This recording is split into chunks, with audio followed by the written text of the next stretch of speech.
Chapter 30.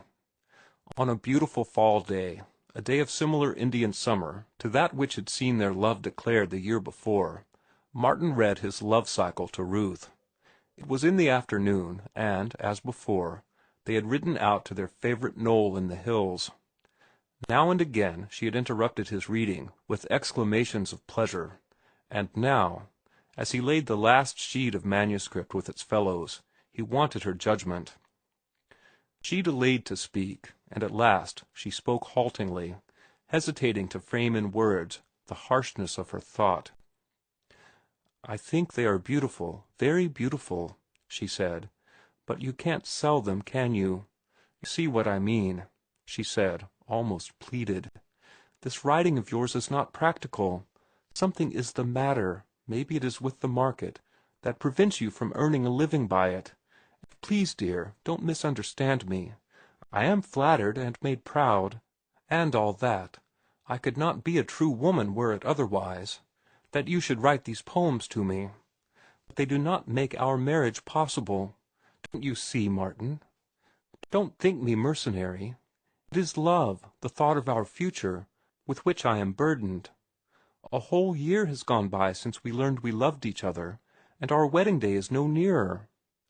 Don't think me immodest in thus talking about our wedding, for really I have my heart, all that I am, at stake.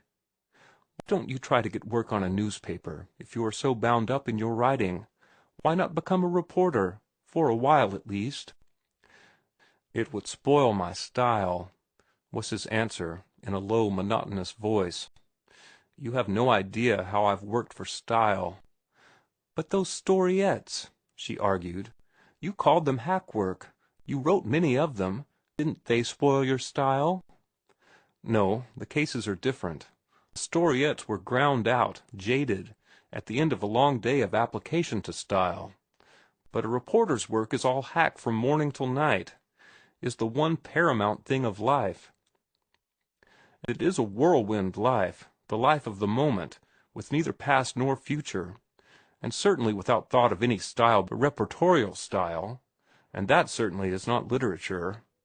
To become a reporter now, just as my style is taking form, crystallizing, would be to commit literary suicide. As it is, every storiette, every word of every storiette, was a violation of my self-respect, of my respect for beauty. I tell you, it was sickening. I was guilty of sin. And I was secretly glad when the markets failed, even if my clothes did go into pawn. But the joy of writing the love cycle, the creative joy in its noblest form, that was compensation for everything." Martin did not know that Ruth was unsympathetic concerning the creative joy. She used the phrase. It was on her lips he had first heard it. She had read about it, studied about it, in the university in the course of earning her bachelorship of arts. But she was not original, not creative, and all manifestations of culture on her part were but harpings of the harpings of others. "May not the editor have been right in his revision of your sea lyrics?" she questioned. "Remember, an editor must have proved qualifications, or else he would not be an editor." "That's in line with the persistence of the established," he rejoined, his heat against the editor folk getting the better of him. "What is not only right, but is the best possible. The existence of anything is sufficient vindication of its fitness to exist. To exist, mark you, as the average person unconsciously believes, not merely in present conditions, but in all conditions.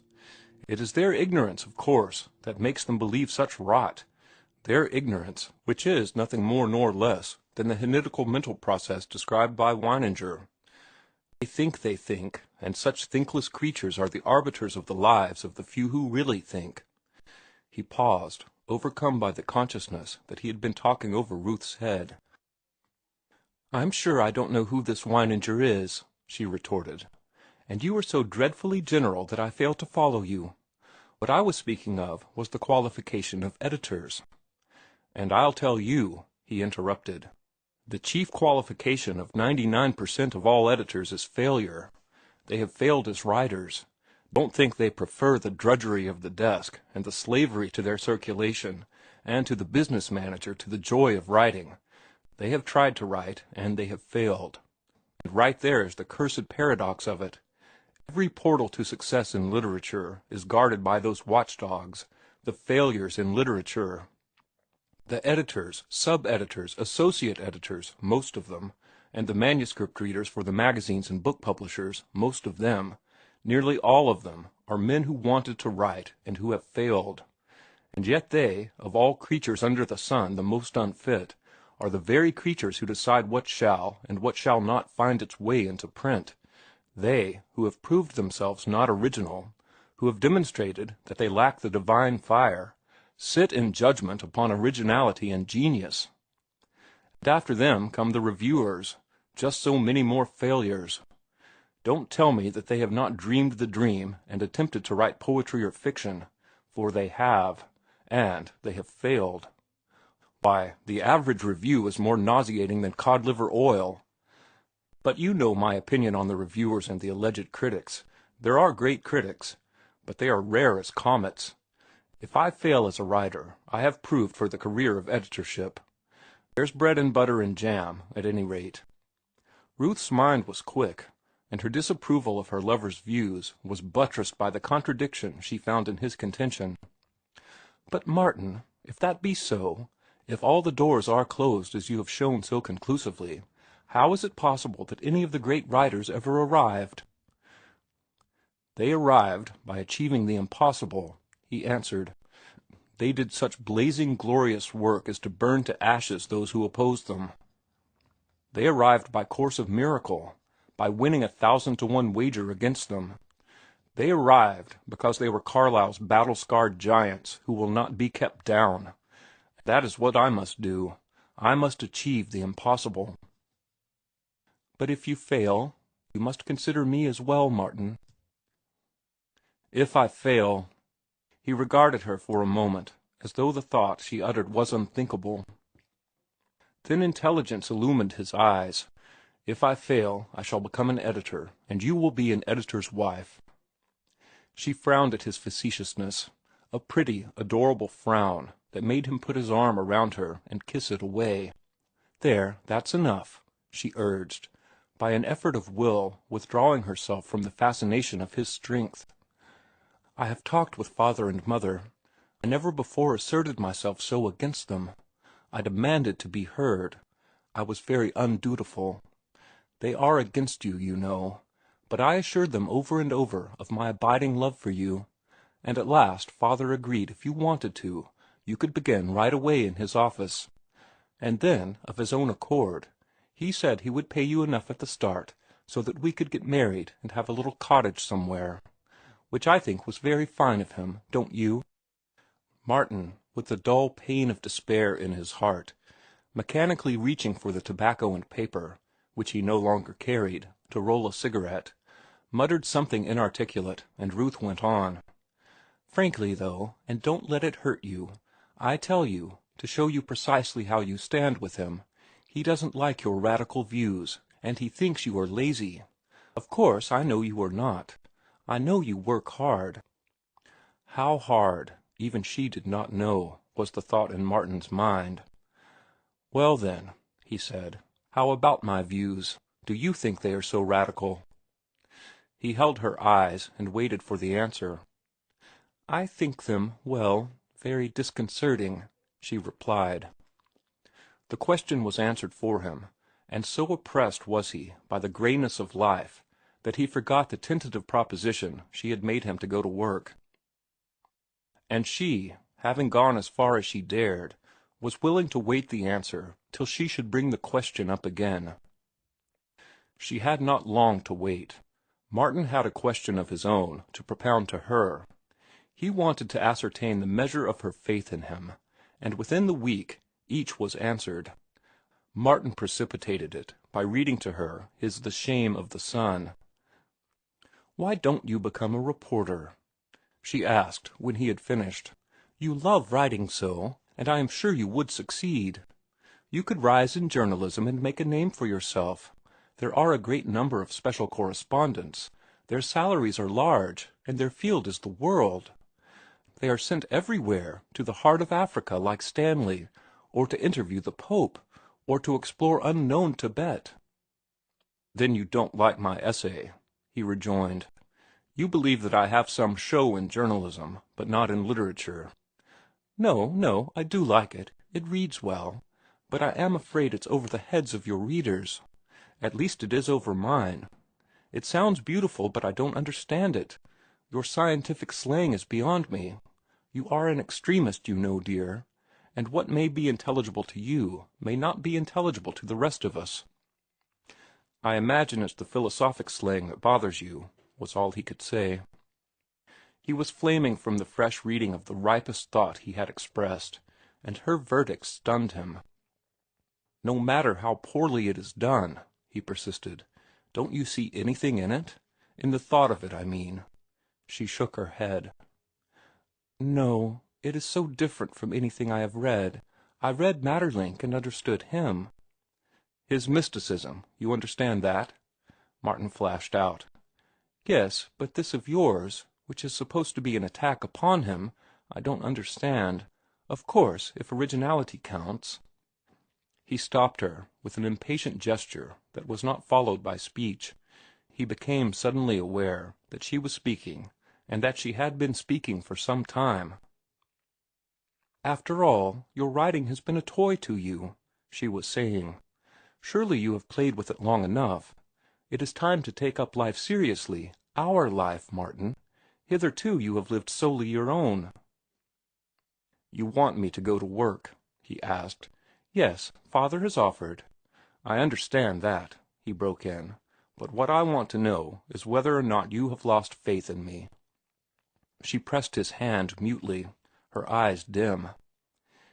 "In your writing, dear," she admitted in a half-whisper. "You've read lots of my stuff," he went on brutally. "What do you think of it? Is it utterly hopeless? How does it compare with other men's work?"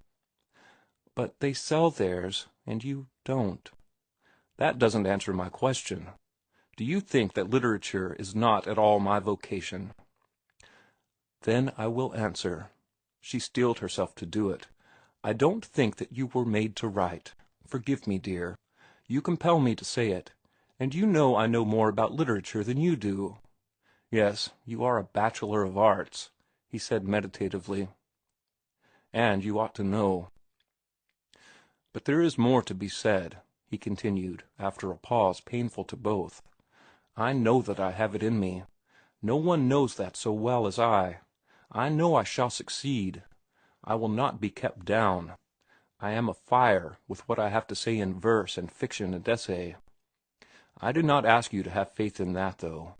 I do not ask you to have faith in me, nor in my writing. What I do ask of you is to love me and have faith in love. A year ago I begged for 2 years. One of those years is yet to run. And I do believe, upon my honor and my soul, that before that year is run I shall have succeeded.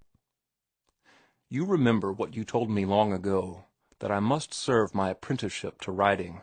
Well, I have served it. I have crammed it and telescoped it. With you at the end awaiting me, I have never shirked. Do you know, I have forgotten what it is to fall peacefully asleep. A few million years ago I knew what it was to sleep my fill, and to awake naturally from very glut of sleep. I am awakened always by an alarm clock. If I fall asleep early or late, I set the alarm accordingly. And this, and the putting out of the lamp, are my last conscious actions. When I begin to feel drowsy, I change the heavy book I am reading for a lighter one. And when I doze over that, I beat my head with my knuckles in order to drive away sleep. Somewhere I read of a man who was afraid to sleep. Kipling wrote the story. This man arranged a spur so that when unconsciousness came, his naked body pressed against the iron teeth. Well, I have done the same. I look at the time, and I resolve that not until midnight, or not until 1 o'clock, or 2 o'clock, or 3 o'clock, shall the spur be removed. And so it rowels me awake until the appointed time. That spur has been my bedmate for months. I have grown so desperate that 5½ hours of sleep is an extravagance. I sleep 4 hours now. I am starved for sleep. There are times when I am light-headed from want of sleep, times when death, with its rest and sleep, is a positive lure to me, times when I am haunted by Longfellow's lines. The sea is still and deep. All things within its bosom sleep. A single step, and all is o'er. A plunge, a bubble, and no more. Of course, this is sheer nonsense. It comes from nervousness, from an overwrought mind. But the point is, why have I done this? For you. To shorten my apprenticeship. To compel success to hasten. And my apprenticeship is now served. I know my equipment. I swear that I learn more each month than the average college man learns in a year. I know it, I tell you. But were my need for you to understand not so desperate, I should not tell you. It is not boasting. I measure the results by the books. Your brothers today are ignorant barbarians compared with me and the knowledge I have wrung from the books in the hours they were sleeping. Long ago I wanted to be famous. I care little for fame now. What I want is you. I am more hungry for you than for food, or clothing, or recognition. I have dreamed of laying my head on your breast and sleeping an eon or so, and the dream will come true ere another year is gone. His power beat against her, wave upon wave, and in the moment his will opposed her most, she felt herself most strongly drawn toward him. The strength that had always poured out from him to her was now flowering in his impassioned voice, his flashing eyes, and the vigor of life and intellect surging in him. And in that moment, and for the moment, she was aware of a rift that showed in her certitude, a rift through which she caught sight of the real Martin Eden, splendid and invincible. And as animal trainers have their moments of doubt, so she, for the instant, seemed to doubt her power to tame this wild spirit of a man. And another thing, he swept on. You love me, but why do you love me? The thing in me that compels me to write is the very thing that draws your love. You love me because I am somehow different from the men you have known and might have loved. I was not made for the desk and counting-house, for petty business squabbling and legal jangling. Make me do such things, make me like those other men, doing the work they do, breathing the air they breathe, developing the point of view they have developed, and you have destroyed the difference, destroyed me, destroyed the thing you love. My desire to write is the most vital thing in me. Had I been a mere clod, neither would I have desired to write, nor would you have desired me for a husband. But you forget, she interrupted, the quick surface of her mind glimpsing a parallel. There have been eccentric inventors, starving their families while they sought such chimeras as perpetual motion. Doubtless their wives loved them, and suffered with them and for them, not because of, but in spite of their infatuation for perpetual motion. True, was the reply. But there have been inventors who were not eccentric, and who starved while they sought to invent practical things, and sometimes, it is recorded, they succeeded. Certainly I do not seek any impossibilities. You have called it achieving the impossible, she interpolated. I spoke figuratively. I seek to do what men have done before me, to write and to live by my writing. Her silence spurred him on. To you, then, my goal is as much a chimera as perpetual motion, he demanded. He read her answer in the pressure of her hand on his, the pitying mother hand for the hurt child. And to her, just then, he was the hurt child, the infatuated man, striving to achieve the impossible. Toward the close of their talk, she warned him again of the antagonism of her father and mother. "But you love me?" he asked. I do," she cried. "And I love you, not them, and nothing they can do can hurt me." Triumph sounded in his voice. "For I have faith in your love, not fear of their enmity. All things may go astray in this world, but not love. Love cannot go wrong, unless it be a weakling that faints and stumbles by the way." End of chapter 30.